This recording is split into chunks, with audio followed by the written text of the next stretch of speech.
Family bonds are supposed to be stronger than steel, but mine shattered beyond repair. My identical twin Jackson, always our parents' golden child, betrayed me in the worst way with Jessica, the woman I planned to marry. 8 years of silence followed, as I rebuilt my life from nothing, only for them to suddenly want me back after tragedy struck. The disgust I feel is not just about the betrayal, but what their reaction revealed about who they truly are. Hey guys, before I dive deeper into this story, drop a comment letting me know where you are watching from. Hit that subscribe button. If family drama gets you fired up, I was born 7 minutes after Jackson, a fact my parents never let me forget. From our earliest days, the labels were assigned. Jackson was the charming one, while I was the serious one. The favoritism was never subtle. Our childhood home in Minneapolis had an entire wall dedicated to Jackson's sports trophies, while my academic certificates were tucked away in a drawer, mentioned only as afterthoughts during family gatherings.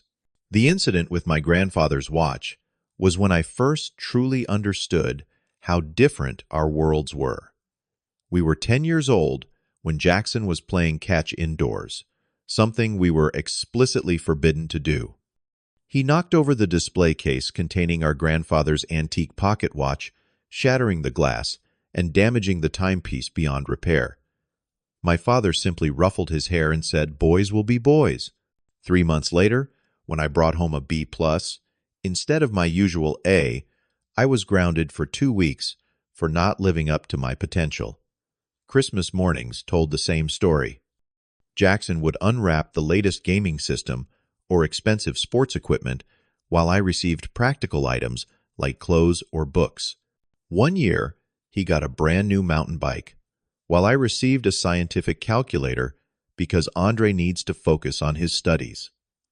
I was 13 then and already understood that excelling academically was my only path to freedom. My grandmother was the only one who saw me. She would slip me notes of encouragement and sometimes sneak me out for ice cream after particularly unfair family incidents. "You have depth, Andre," she would tell me. "Someday that will matter more than charm." I held on to those words during the hardest times. Our high school graduation perfectly illustrated the family dynamic. I was valedictorian, giving a speech the principal called inspiring. Jackson barely graduated with a C- average. Yet at home, my parents threw an elaborate party celebrating Jackson's athletic scholarship to a state college, while my full academic ride to Northwestern was mentioned as Andre is also going to college in Chicago. Moving away to Northwestern was like breathing fresh air for the first time. In Chicago, nobody knew me as Jackson's less interesting twin. I could just be Andre. I made authentic friendships with people who valued my analytical mind and dry humor. For once, I did not feel like I was living in someone's shadow. I met Jessica during sophomore year in my economics class. She was a journalism major with ambitious plans to become an investigative reporter. The first thing that struck me was her laugh. Genuine, uninhibited, nothing like the practiced social laughs I grew up hearing. We bonded over late-night study sessions and a shared love for obscure documentaries. Jessica was witty and independent, challenging my perspectives in ways that made me think deeper about everything. Our first date was at a small jazz club off campus. We talked until the staff started stacking chairs around us, and even then we continued our conversation walking along Lake Michigan until sunrise. I had never connected with anyone like that before. Over the next 3 years, our relationship deepened. We moved into our first apartment together during senior year. A tiny one-bedroom with creaky floors and unreliable heating, but it was ours. Jessica became integrated into my friend group, winning them over with her sharp observations and genuine interest in their lives. I took her to Minneapolis to meet my family during junior year spring break. The contrast between how my parents treated her versus how her parents welcomed me was stark. Her family embraced me immediately, asking thoughtful questions about my goals and interests. My parents spent most of the visit talking about Jackson's latest football achievements, barely acknowledging Jessica, except to ask if she had met my more outgoing brother. Despite this, we built our future plans together. I would pursue finance while supporting her journalism career. We talked about eventually settling in New York or Washington, D.C., where her career could flourish. I began saving for an engagement ring, carefully selecting a modest but elegant emerald because Jessica once mentioned she found diamonds ethically problematic and lacking imagination. Meanwhile, Jackson was struggling through community college, dropping classes and switching majors every semester. My parents constantly bailed him out financially, making excuses for his free spirit nature. I felt I had finally escaped his shadow and was building something real and meaningful. Then came spring break of our senior year. Jackson showed up unannounced at our Chicago apartment, claiming he just wanted to reconnect with his brother. I welcomed him, genuinely hoping we could build a better relationship as adults. I took him out to dinner, introduced him to my friends, and even showed him around campus. 3 days into his visit, I got called into an overnight emergency at my internship. A major client needed financial models reworked before a morning meeting. I texted Jessica and Jackson that I would be home by dawn and not to wait up. I arrived home earlier than expected, around 4 in the morning, exhausted but proud of the work I had accomplished. The apartment was quiet as I opened the door, but something felt immediately wrong. There were wine glasses on the coffee table and clothes scattered in the hallway that led to our bedroom. The bedroom door was ajar, and I heard hushed laughter I recognized from both voices. My body went cold as I pushed the door open to find Jessica and Jackson together in our bed, the bed where I had planned to propose to her the following weekend. Time seemed to stop in that moment. Jessica scrambled for the sheets, her face transforming from surprise to shame. Jackson just smirked, that same smirk he had worn since childhood whenever he took something of mine. "Andre, this is not what it looks like," Jessica stammered, though. It was exactly what it looked like. We just connected. Jackson shrugged, his casual tone burning through me. "We have always shared everything growing up, right, bro?" What broke me completely was Jessica's next words, spoken through tears. "This is not the first time. We met up twice when you were at your finance conferences. I felt physically ill, my vision actually blurring at the edges. The future I had carefully built was collapsing in real time. I ordered them both out of my apartment, my voice so calm it scared even me." Jessica begged to explain further, as if there could be any explanation that would matter. I simply repeated, "Get out. Now." The next weeks were a blur of sleepless nights and academic performance slowly deteriorating. Jessica called and texted constantly, her messages evolving from desperate apologies to subtle blame. If I had been more attentive, if I had been more fun like Jackson, if I had not been so career-focused. Each message was another knife. 2 weeks after the incident, I learned through a mutual friend that Jackson had taken Jessica to Minneapolis to meet our parents, this time as his girlfriend. They had welcomed her with open arms. I finally called home naively, believing my parents would at least acknowledge the betrayal. My mother answered with her usual cheerful tone, which faltered only slightly when she realized it was me, not Jackson. "Oh, Andre, you need to let this go," she said dismissively after I explained why I was upset. "Boys will be boys, and Jessica clearly connects better with Jackson. These things happen." My father took the phone next, his voice gruff with impatience.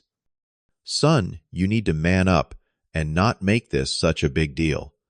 Your brother found someone he cares about. Be happy for him instead of turning this into a competition like you always do." Easter fell 2 weeks after this conversation. Against my better judgment, I drove back to Minneapolis, hoping for some semblance of family support. What I found instead was Jessica sitting at our family dinner table, wearing the spring dress she had bought for our anniversary. Jackson's arm draped possessively around her shoulder. The entire family treated them as if they were the most natural couple in the world. Aunts asked Jessica about her career plans. Uncles slapped Jackson on the back and winked about landing such a smart girl. I sat silently, feeling like I had entered some bizarre parallel universe. After dinner, I cornered my parents in the kitchen. "How can you welcome her into our home like this?" I asked, my voice breaking, despite my efforts to stay composed. "Do you have any idea what this feels like for me?" My mother patted my arm condescendingly. "Honey, Jackson cannot help who he falls for. These things happen, and fighting over a girl seems so high school, does not it? I thought you were the mature one." My father was even more direct. "From what Jackson tells us, you were so focused on your career that you neglected Jessica. A woman needs attention, Andre. If you had given it to her, maybe she would not have turned to your brother." The conversation with extended family was no better. My Aunt Susan suggested I was overreacting because there are plenty of fish in the sea. Uncle Phil laughed and said twins sharing a girlfriend. That is actually kind of funny when you think about it. The only person who attempted to defend me was my cousin Michael, who was quickly silenced by everyone else. I had never felt so alone while surrounded by blood relations. I left early, walking out to my car in a daze. My grandmother followed me outside her steps, slow but determined. "Sometimes family is who you choose, not who shares your DNA," she said softly, pressing a small envelope into my hand. Inside was a handwritten note and enough cash to cover my final months of rent. "Your grandfather would have been proud of the man you are becoming. Remember that." 7 months later, I reluctantly returned for Thanksgiving dinner after my grandmother begged me to come. She was getting older, and I could not deny her request. I arrived late, hoping to minimize interaction with Jackson and Jessica, only to walk into the dining room just as my father was standing to make an announcement. "We have wonderful news to celebrate today," he beamed, raising his glass. "Jackson and Jessica are engaged. Let us toast to the perfect match we all saw coming." The room erupted in cheers, while I stood frozen in the doorway. Jessica had the decency to look down at her plate, but Jackson stared directly at me, almost challenging me to object.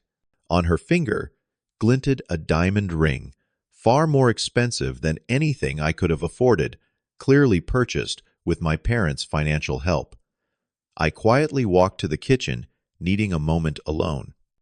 My father followed me, his expression hardening. "Can you at least pretend to be happy for your brother?" he demanded. "You are ruining the mood in there." Something broke inside me. "Like you pretended to be happy for me when I graduated top of my class. Or when I got that scholarship you never even acknowledged. Or when I found someone I loved who you barely spoke to until Jackson decided he wanted her too. That is enough," he hissed.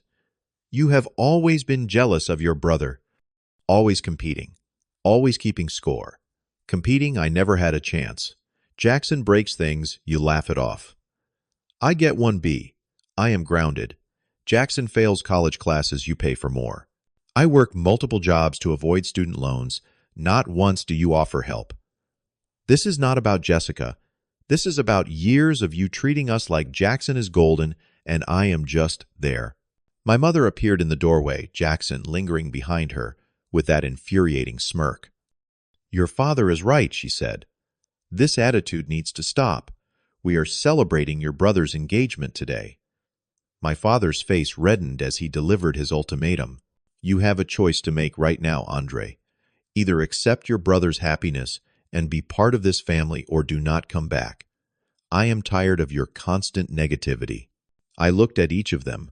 My father's anger, my mother's disapproval, Jackson's smug satisfaction, and felt a strange calm settle over me.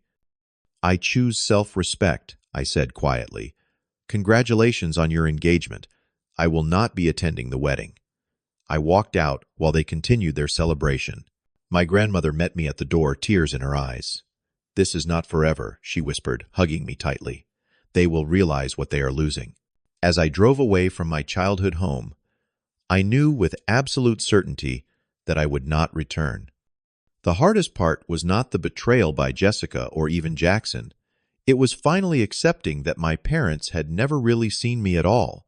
The next day, I applied for jobs in Boston, as far from both Minneapolis and Chicago as I could reasonably go while still pursuing my finance career. I was offered an entry-level financial analyst position at a small investment firm, and within 2 weeks, I had packed my life into my used Honda Civic and driven east without looking back. My first apartment in Boston was a tiny studio above a restaurant with constant noise and the perpetual smell of garlic. I cut all contact with my family, changing my phone number and email address. The only person I stayed in touch with was my grandmother, calling her from a payphone once a month so my parents could not trace the number. At work, I threw myself into learning everything I could about investment strategies. I made a few friends through the office and eventually joined a local hiking group where I met people who knew nothing about my past. Slowly, I built a life from scratch. A senior partner named William took notice of my dedication and became something of a mentor. "You have got the hunger," he told me once. Not just ambition, plenty of kids have that, but the kind of focus that comes from having something to prove. After a year of minimal social contact, I finally took my coworkers' advice and started seeing a therapist. Dr. Ramirez helped me process not just the betrayal, but the family dynamics that had shaped me. Your worth was never dependent on their ability to see it, she would remind me in our sessions. My career advanced steadily, senior analyst after 3 years, investment manager after 5. I developed a close friendship with my colleague Darren, who eventually became the brother I wished I had grown up with. We spent holidays together when his own family was too far to visit, creating new traditions that held no painful memories. I attempted dating a few times, but trust issues sabotaged each relationship before it could deepen. Through my grandmother's occasional updates, I learned that Jessica had left Jackson after 2 years of marriage, citing his immaturity and inability to commit to adult responsibilities. My parents had apparently paid for both the wedding and the divorce. By year 6 of my self-imposed exile, I had built a substantial investment portfolio and purchased my first condo. Darren and I started a side consulting business that quickly attracted clients from our network. Without family draining my resources or emotional energy, I achieved financial success beyond what anyone in my blood relations had ever accomplished. The call came at 11:30 at night from a number I did not recognize. I almost did not answer, but something made me pick up on the final ring. "Andre." "It is Michael, your cousin." His voice sounded strained. "I know you do not talk to the family anymore, but Grandma Helen has been diagnosed with stage 4 pancreatic cancer. The doctors are giving her 3 to 6 months. I flew to Minneapolis the next morning but avoided the family home. Instead, I went directly to the hospital, timing my visit during work hours when my parents would be absent. The sight of my grandmother diminished in the hospital bed hit me harder than I was prepared for.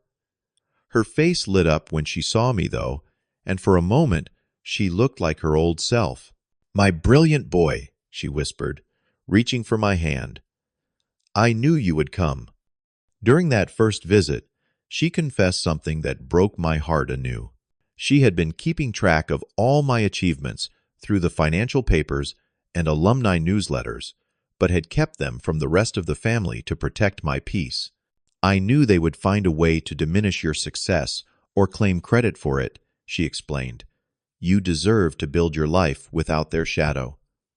Her final request was simple: "Live well, Andre. That is enough revenge." For the next 3 months, I flew to Minneapolis every weekend, carefully timing my hospital visits to avoid family encounters.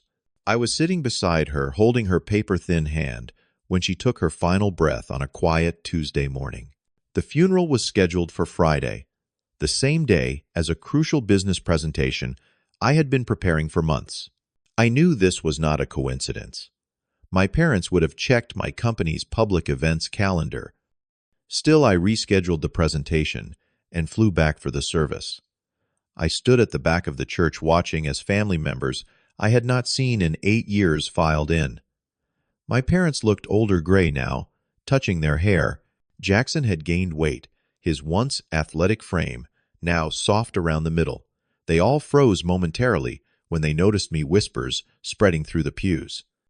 After the service, I approached the casket alone, placing white roses, my grandmother's favorite, beside her. As I turned to leave, Jackson stepped into my path. "Andre, wait," he began, but I simply walked around him and out of the church. My grandmother was gone, and with her, my last connection to the family that had discarded me so easily. Back in Boston, I grieved not just for my grandmother, but for the final severance of any familial ties to my past. The company presentation was rescheduled. Life continued, but something fundamental had shifted. 2 weeks after the funeral, an email arrived from my father's work address. "We should talk." I deleted it without response. Then came voicemails from my mother, each more emotional than the last, talking about family healing and second chances. Jackson even sent a text, "I know I messed up, but we are family. We should reconnect." I ignored them, all focusing instead on the expansion of the consulting firm Darren and I had built. We were negotiating with our first major international client, a development that would transform our boutique operation into a serious contender in the industry. Around this time, I met Sophia at a charity gala our firm was sponsoring. She was an environmental lawyer with a quick mind and a lack of pretense I found refreshing. For the first time since Jessica, I found myself genuinely interested in pursuing a relationship. The family contact attempts escalated. My aunt sent a manipulative email about how your grandmother would want us together, as if invoking her memory would magically erase 8 years of silence. A package arrived containing childhood photos and my grandmother's handwritten recipe book, items that should have come to me directly after her death. Most disturbing was the registered letter from my father mentioning family health concerns that needed to be discussed urgently. The bombardment felt coordinated and desperate. Then came the call that clarified everything. Cousin Michael, who had maintained occasional contact, phoned with the truth. "Look, I thought you should know. They are only reaching out because Jackson's business failed spectacularly. He is drowning in debt, and your parents are approaching retirement with almost nothing saved." The pieces fell into place. Jackson had apparently launched a tech startup that collapsed after burning through investor money with nothing to show for it. He was facing nearly $300,000 in debt. My parents, who had remortgaged their house to help fund his venture, were now facing possible foreclosure just as they needed to retire. And suddenly, the family was extraordinarily proud of the financial success they had previously ignored. My mother had even boasted to her bridge club about her successful investment son in Boston, as if she had played any role in my career. I felt torn between ingrained obligation and hard-won self-protection. After a week of consideration and a long conversation with my therapist, I agreed to a meeting on my terms. I would see them at a neutral location, a restaurant in a Minneapolis hotel where I would be staying during a brief business trip. The reunion was as awkward as expected. My parents had aged considerably, worry lines etched deeply around their eyes. Jackson seemed subdued, the cocky confidence replaced with nervous energy. My mother embraced me tearfully, while my father offered a firm handshake. We engaged in surface conversation for 20 minutes. Questions about my condo, my job, whether I was seeing anyone special. Not once did they acknowledge 8 years of silence or the reason for it. Jackson offered a hollow apology. We were young and stupid back then. Water under the bridge, right? Eventually, my father steered the conversation toward my financial success, dropping hints about families supporting each other through rough patches. Jackson finally revealed the extent of his startup's collapse and the massive debt he had accumulated. "We are just looking for help to weather this rough patch," my father explained, as if asking to borrow a lawnmower. Family takes care of family. As he spoke, my mother's phone lit up with a notification. The screen showed a family photo, all of them together, at what appeared to be a 4th of July barbecue the previous summer. Happy, connected, celebrating without me for 8 years until they needed something. The clarity hit me like a physical force. They did not want a relationship with me. They wanted access to my resources. They still did not see me just what I could provide. I stood up calmly, dropping my napkin beside my barely touched meal. "I am not your emergency fund," I said simply. "I built my life without your support or encouragement. I will continue to do so." Jackson's facade cracked instantly. "You always thought you were better than us," he snapped, the familiar petulance returning. "Just because you got lucky with some investments." Lucky, I laughed without humor. I worked 60-hour weeks for years. I took night classes to get additional certifications. I built a client base through persistence and results. None of that is luck. My parents immediately jumped to Jackson's defense, my mother claiming I was being cruel, and my father suggesting I had always held grudges. "This is exactly why I left," I said, my voice steady. "Nothing has changed. Jackson is still golden, and I am still expected to sacrifice for him. The answer is no." As I walked away, they called after me with increasing desperation, but I did not look back. For the first time in 8 years, I felt no lingering obligation, no nagging what-ifs. I was finally completely free. Returning to Boston, I felt an unexpected lightness. I permanently blocked all family numbers and email addresses, closing that door for good. During a long conversation with Darren about the experience, he helped me see that I had been carrying the weight of potential reconciliation for years. "You kept a small space open, just in case they changed," he observed. "Now you know they have not, and you can use that space for something better." My therapist suggested writing an unsent letter expressing everything I had left unsaid. I filled 17 pages, then held a small ceremony where I burned the letter along with the remaining childhood mementos I had kept. The act was surprisingly cathartic. I made a substantial donation to pancreatic cancer research in my grandmother's name. Then I contacted my family lawyer. To ensure my will was clear, I established an education fund for Michael's children, but explicitly excluded the rest of the family from any claims. The profound realization was that I had been waiting for validation I would never receive. The freedom came in accepting my family members for who they truly were. People incapable of seeing beyond their immediate desires. People who only valued others for their utility. I decided to permanently disconnect without anger or announcement. My focus shifted fully to the present and future I was building, one based on authentic connections and mutual respect. The consulting business with Darren continued to grow beyond our expectations. Our weekend hiking group became a tight-knit circle of friends who supported each other through life's challenges without keeping score. My relationship with Sophia deepened as I slowly learned to trust again, her patience never wavering as I navigated my lingering insecurities. I told her everything about my family history one evening as we sat on my balcony watching the sunset. Her response was simple but profound. "Thank you for trusting me with your past. Now let us build a future that heals it." We created new holiday traditions, Friendsgiving dinners that lasted until midnight, summer cabin retreats with our closest friends, winter volunteer weekends at the local shelter. I found purpose beyond my career by mentoring young finance professionals from disadvantaged backgrounds, offering the guidance I wished I had received. When the opportunity arose to purchase a home with mountain views outside the city, Sophia and I made the decision together. We adopted a rescue dog, a 3-legged German shepherd named Max, who became my loyal hiking companion. Sophia moved in, bringing her collection of mismatched mugs and environmental law books that somehow made the house feel complete. I learned to recognize and appreciate authentic connections, relationships based on mutual growth rather than obligation or utility. When Darren asked me to be his best man at his wedding, my toast centered on true brotherhood being built through actions, not blood. A year after the failed family reunion, I took Sophia and Max for our regular sunrise hike to the mountain overlook.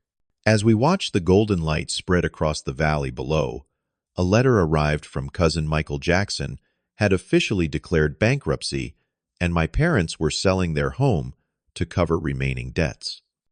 I felt nothing but peaceful acceptance. The news no longer carried emotional weight. I understood now that true family nurtures growth rather than demanding obligation. The painful path had led me to an authentic life surrounded by people who chose to be together. On that mountaintop, Sophia surprised me with a small wooden box.